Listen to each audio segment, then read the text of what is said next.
Alors dans ce chapitre, nous allons revoir les notions de puissance et fraction que vous avez vues au collège. Nous allons commencer par les puissances. Lorsque nous avons un entier naturel n et un nombre petit a qui est un nombre relatif, on va pouvoir écrire a puissance n comme le produit de a fois a n fois.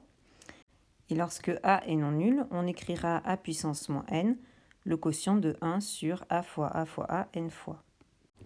On peut alors faire trois remarques. La première, c'est que par convention, on écrira toujours a puissance 0 égale 1. La deuxième, c'est que a puissance n se lira toujours a puissance n et que petit n est appelé l'exposant. Et enfin, que a puissance moins 1, c'est égal à 1 sur a. C'est un cas particulier de la définition que nous avons vue précédemment. Il suffit que je prenne une petite n égale 1, et du coup, j'écris bien a puissance moins 1 égale 1 sur a. Alors par exemple, 2 puissance 4, c'est 2 fois 2 fois 2, 4 fois, et du coup, ça me donne 16. Et enfin, 3 puissance moins 2, c'est 1 sur 3 au carré. Ça s'écrit également 1 sur 3 fois 3, c'est-à-dire 1 neuvième. Alors, il y a 4 règles de calcul avec les puissances à respecter. Lorsque j'ai deux entiers relatifs n et m, et a et b de réels, a puissance n fois a puissance moins m, ça me donne a puissance n plus m. Lorsque je fais le produit de a puissance n par b puissance n, c'est la même chose que a fois b à la puissance n. Ensuite, quand je passe au quotient, a puissance n sur a puissance m, ça me donne du coup a puissance n moins m, bien sûr avec a non nul. Et enfin, a puissance m, le tout à la puissance n, ça me donne a puissance m fois n. Du coup, je vous propose d'essayer les 4 exemples qui suivent. Vous mettez sur pause et après, vous regardez la correction qui suit. Alors, pour le calcul de a, on va utiliser la première règle de calcul, à savoir que a puissance n fois a puissance m, ça nous donne a puissance n plus m. Du coup, a, c'est du coup moins 3 puissance 4 plus 5. 4 plus 5, ça fait 9. Donc, du coup, a, c'est moins 3 à la puissance 9. Ensuite, pour le calcul de b, on va utiliser la deuxième règle de calcul, à savoir que a puissance n fois b puissance n, ça donne a fois b à la puissance n. Alors ainsi, on a moins 2 puissance 4 fois 5 puissance 4, c'est moins 2 fois 5 à la puissance 4. Moins 2 fois 5, ça fait moins 10. Du coup, b vaut moins 10 puissance 4. Ensuite, pour le calcul de c, on va utiliser la troisième règle sur les calculs des puissances, à savoir que a puissance n sur a puissance m, ça nous donne a puissance n moins m. Du coup, on obtient 2 puissance 7 sur 2 puissance moins 2, c'est 2 puissance 7 moins moins 2. 7 moins moins 2 donne 9, donc du coup, c'est 2 puissance 9. Et enfin, pour le calcul de d, on va utiliser la quatrième règle, à savoir que a puissance m puissance n, ça nous donne a puissance m fois n.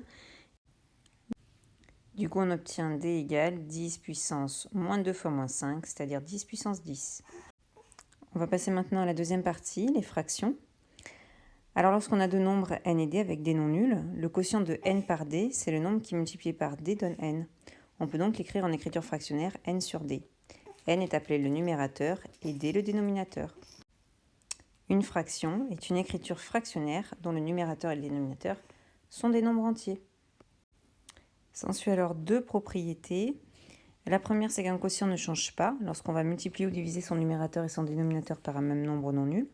C'est-à-dire que si j'ai mon quotient a sur b, eh bien du coup il sera égal à a fois k sur b fois k, mais il sera aussi égal à a divisé par d sur b divisé par d. La deuxième propriété, c'est que deux fractions sont égales si et seulement si leurs produits en croix sont égaux. Par exemple, a sur b est égal à c sur d si et seulement si a fois d égale b fois c. On peut prendre l'exemple suivant, à savoir que 7 huitièmes c'est égal à 35 sur 40, parce que 7 fois 40 c'est 280, et 8 fois 35 c'est aussi 280. Ensuite, quelques règles de calcul pour les fractions.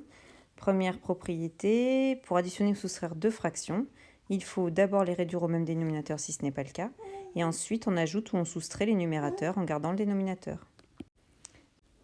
Par exemple, 2 tiers plus 5 tiers, ici j'ai même dénominateur, donc j'ai juste à additionner les numérateurs. 2 plus 5, ça fait 7. Donc du coup, 2 tiers plus 5 tiers, ça nous donne 7 tiers. Pour additionner 3 cinquièmes avec 1 vingtième, ici je n'ai pas le même dénominateur, donc du coup je réduis au même dénominateur. J'ai juste à multiplier la première fraction par 4. Donc du coup j'obtiens 3 fois 4 sur 5 fois 4, plus 1 vingtième. J'ai plus qu'à additionner mes numérateurs, 12 plus 1, 13, puisque j'ai le même dénominateur qui est 20. Autre propriété, pour multiplier deux fractions, il faut multiplier les numérateurs entre eux et multiplier les dénominateurs entre eux. Par exemple, pour multiplier 2 tiers par 4 cinquièmes, on multiplie 2 et 4, 3 et 5, et donc du coup on obtient la fraction 8 quinzièmes. Ensuite, deux nombres sont inverses lorsque leur produit vaut 1. Ainsi, déterminer l'inverse d'un nombre en écriture fractionnaire, ça revient à inverser le dénominateur et le numérateur. Ainsi, par exemple, l'inverse de 4 cinquièmes, c'est 5 quarts. Enfin, dernière propriété, pour diviser par une fraction, il suffit de multiplier par son inverse.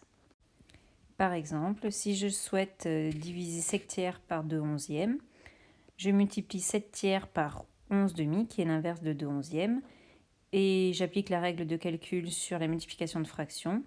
Je multiplie les numérateurs entre eux, ce qui me donne 77 pour 7 fois 11. Et enfin, je multiplie les dénominateurs entre eux, 3 fois 2, ce qui me donne 6.